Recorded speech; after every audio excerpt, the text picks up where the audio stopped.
Betty, did you ever disagree with the stand that Harding took? Never. The only time that I did was when we were in South Africa. And the very last night, we were staying with people who had become friends. And Harding made an extremely intemperate speech to them, to their assembled guests, about what he thought they ought to do. And I was really embarrassed because, while all of it was true, they were in no condition to receive that information, to receive it. I think he just felt it was his last shot to do it, and he did it. But I really didn't like it at all, because it was embarrassing to the host and his wife. It was also imperiling their position in South Africa to have harbored us. And I thought, is this achieving what he really wants to achieve?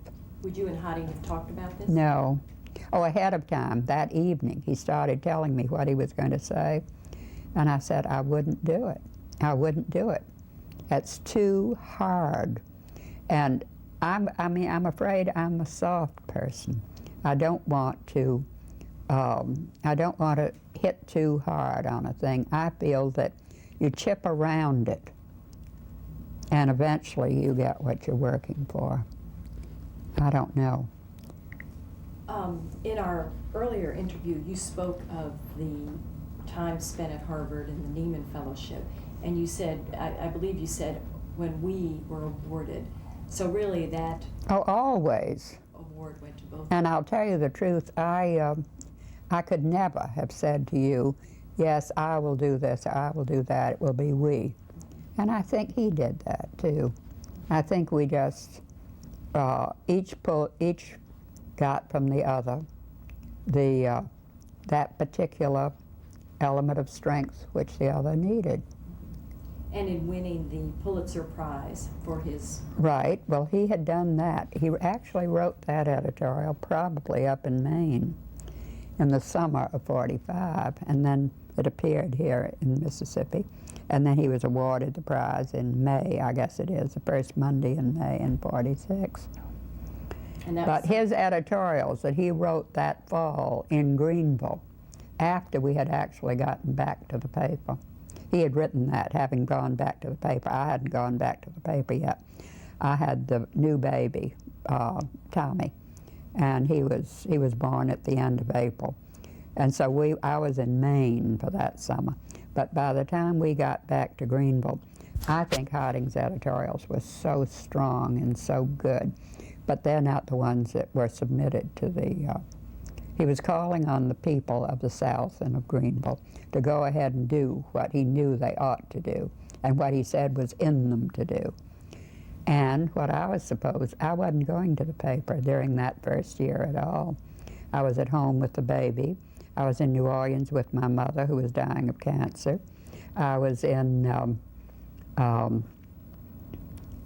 going to PTA meetings and getting elected to all sorts of things, sort of to prove that we were home and that we were part of the community, because we didn't want northern agitators. It was very important to be part of the community, boring from within. In looking back over your career and your time that you spent at the newspaper, were there other decisions that were made that you had an active role in, a vocal role? Certainly whatever was decided. I don't remember specifically. If a new person was hired, I would have an input on that. But I must say that it took me longer to make up my mind on people. Harding always seemed to, I can't say intuitively, but close to intuitively, would be able. And I remember the first man he hired like that was right after the war. And Tom Carcel had written in and asked, and Harding asked him to come for an interview. Years later, I saw that letter. I said, Harding, how in the world did you know to tell Tom Carcel to come down for an interview? I would never have known it. But that was his strength, that he understood people. What about changes in format, or No, I didn't do that. No. Hotting No. would have done that exclusively? Well, he and the editor, he would say, now look, this won't do anymore. We've got to do this. And then they would get together and have the discussions.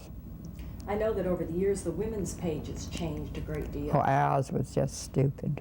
But did it change with the time? Oh, yes, finally, finally. And of course, now it's a very different thing. I hope. As Hotting's health declined, did you assume more responsibility at the paper? Yes, to some extent, but remember by then young Hotting was there. So he was taking on more responsibility. And taking care of a sick man is a very full responsibility. Plus, constantly people from all over the world at the house, every day, every day. Beginning in about 56, I guess it was, we had to have Phalangia Word, a wonderful woman, who came to us after school was over. She was in charge of the cafeteria, and she would cook and serve dinner, and we couldn't have pulled through without that. She was a remarkable gal. The international visitors were a result of Hotting's writing. And That's right. abroad. And so they were State Department people that were clearing through, people who wrote and said they wanted to come to see him, educators, civil rights workers from all over the world. And they just come on, and there they were. We were talking a little earlier about Hotting's other writing, his books that you did so much research for. Did you ever actually sit down and write the words that went into the books? I mean, you gathered the research material, but... Well, it would end up that I did, without intending to. For instance, that church book, Hotting wrote the 3 paragraphs that are quoted. Excellent, the best. It's the difference between research and writing. And the Doomed Road of Empire, the chapter on the Alamo is perfectly beautiful, the only thing he wrote. So the Hefners left Macomb. He couldn't write it at all because that was the summer of '64 and he was in no condition. Maybe it was by the winter of '65 that I was writing that. And so, yes, I did do some writing. And then along about '67, I guess it was, we went off to Canada to do some articles, just nothing articles, that Dan Gurevich, a photographer in Greenville, needed someone to write the article so he could sell the pictures. So we went off and did that, and Hotting sold a few light articles, and I wrote those. And then later, after Hotting got worse, Dan said, well, look, come on and you write them, which I did, mostly on salmon conservation and, I don't know, things in the Pacific Northwest. I believe there was one published in the Smithsonian magazine. That was the one on the mule. The mule? Yeah, because after Hotting died in '72, I got involved with the history of the mule throughout the world. And the only thing that ever got published was the one the Smithsonian did in '76. It was about the mule in the Delta. I wouldn't have had to have gone 1 inch from home to write it. To do your research. Mm-hmm. In talking about the Hammond paper, you mentioned how you got the news. How did the news come to you in later years, or how did AP or UP? When did the wire services come in? I think there was a short period in Hammond when we were able to afford an AP service. Maybe not the full wire, but something else. Because I remember I came down to New Orleans and represented the paper. All those men editors, it was fun. I have a picture somewhere. So I think there was a brief period that we had the AP, some kind of a service. Then when we got to Hammond, got to Greenville, we used UP because cheaper than the AP, and the old paper had the AP. So you wanted the difference of it? We had to. I don't think we could have been an AP paper there in that size town. What other newspapers did you read? The Memphis Commercial Appeal, primarily. Mm-hmm. And at one point, we were getting the Christian Science Monitor, because in '38, I guess it was, I was their correspondent. and doing little nothing stories, a summer of '38, I guess. Stories on the South? Stories on Mississippi, just news that was coming in that they might be interested in. And the Times-Picayune, too, had a stringer. I was a stringer. For the Times-Picayune? Yeah, but nothing much, just because the Picayune circulation that far north in Mississippi was not very great. The miracle is, I think I made about $15 or $20 a month. So did you do that for some time? Well, I did it for the summer, I think, of '38, just before Philip was born. I was very pregnant, I remember that. And that was at the same time you were doing it for the Christian Science? Yeah, that's right. Did you ever do anything like that again? No, no. I guess I got so involved with what I was doing. And then in the 50s, I was being a hostess from '54 on, being, you know, with those people coming and taking them around. And the thing that was fascinating about that was that with the people coming from all over the world, we had people of all different colors coming and staying at the house. And that was very valuable to the community, to see that people could be other colors and could be walking around the streets of Greenville with a white woman. And I remember one editor from Bombay. He was the blackest man I ever saw in my entire life. He was a purple black. He was so black. And they didn't know where he was from. And I said, well, you know, he's Aryan. They said, Aryan? I said, he is Aryan, according to all the books. The black people from that area of India are Aryans in the true sense of the word. So I had fun with that. So you educated the community. We not did. only through the newspaper, but through Through what we were doing. Through your activities. Through our activities. Looking back, is there anything that you regret not doing? No. I think at some point I really was intending to sit down and write, but I never got around to it. Do you think you will now? I might. I might. I don't know. I'm trying to learn how to run my word processor. As soon as I get that, then I'll be able to read my own notes. At this point, my handwriting is so terrible that nobody can read what I write. Were there other people in Mississippi that you knew and came to know through the years that had a partnership like you and Harding did in the newspaper I'm sure, business? no. It's a very unique one. Oh, I don't know. And we were so involved in our own little world. Harding didn't belong to the national organizations. The only thing he belonged to was the Southern Regional Council, which was a fact-finding organization out of Atlanta. But we felt that, and I never served on state boards, I served on the local boards. And we stayed right home, at home, where we could control what we were saying and what we were doing. Did the coming of television change the newspapers at all?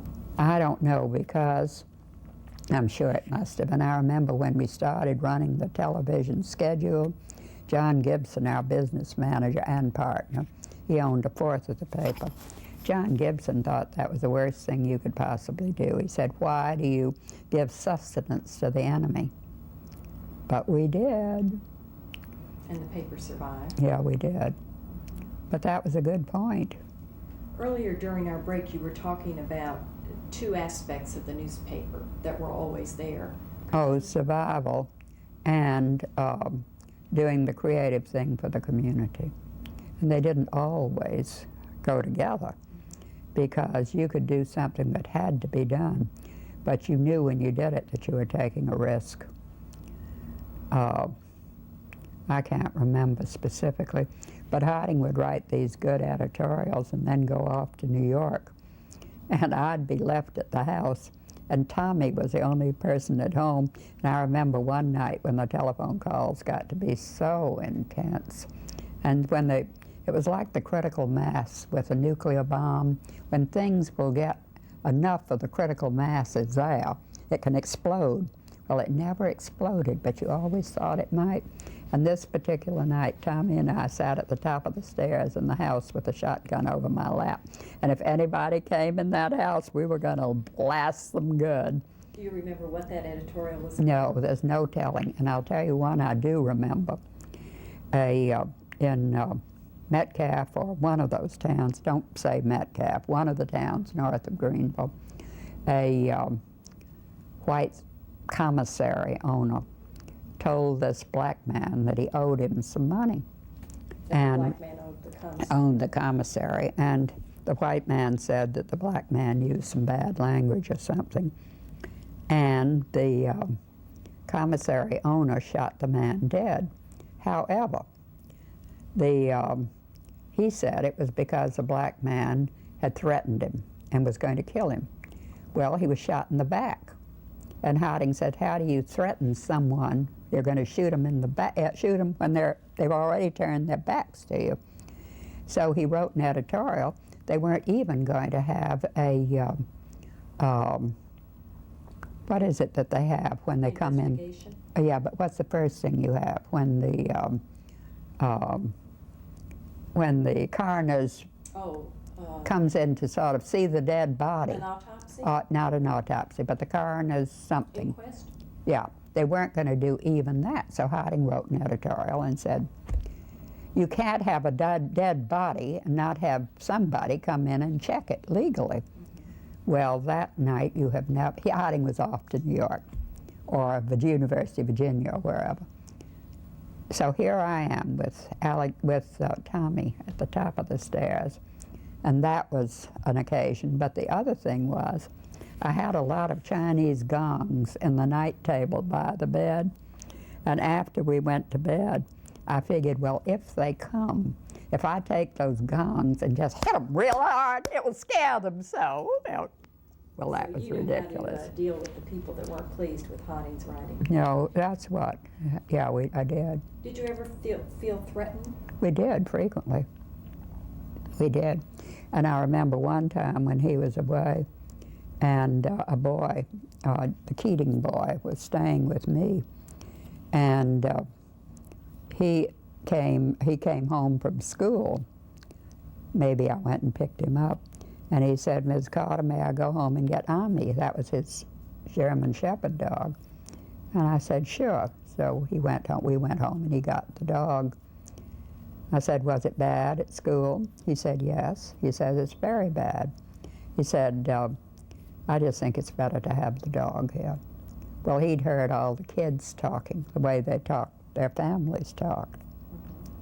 So we had Ami there that night and nothing happened.